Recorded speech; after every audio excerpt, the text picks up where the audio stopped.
Même dans le Figaro ce matin, vous dites « Ce qui se passe en France, comme dans tous les pays occidentaux, est horrible. Jamais je n'aurais imaginé vivre un tel cauchemar ». Est-ce que vous faites allusion à ce que on voit, on a vu à Sciences Po ou à la Sorbonne? Soyons clairs.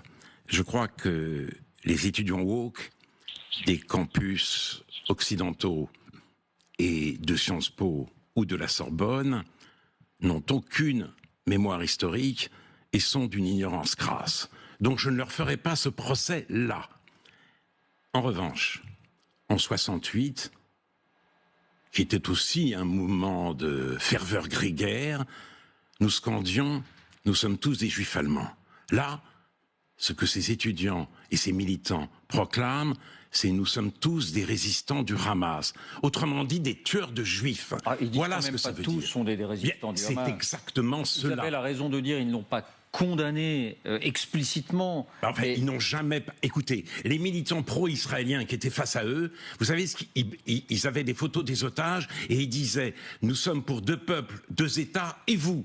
Eux, ils ne répondaient pas. Et le drapeau palestinien qui se déployait rue Cujas ou à la Sorbonne, il était immense et il recouvrait tout. Et que se passait-il? Est-ce que la Palestine doit être assimilée au Hamas? C'était pas du tout ça. Et que s'est-il passé à Columbia?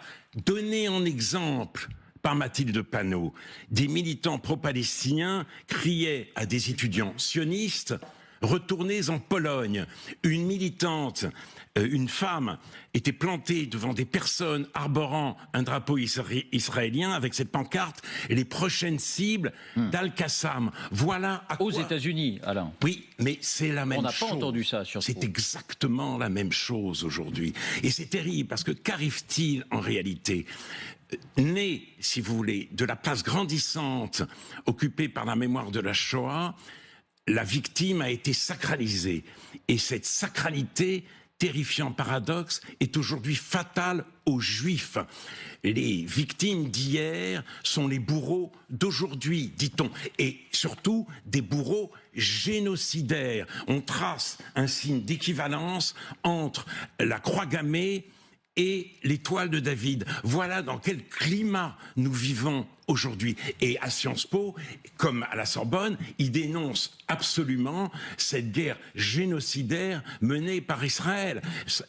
Alors le mot génocide, il est effectivement utilisé à tort et à travers.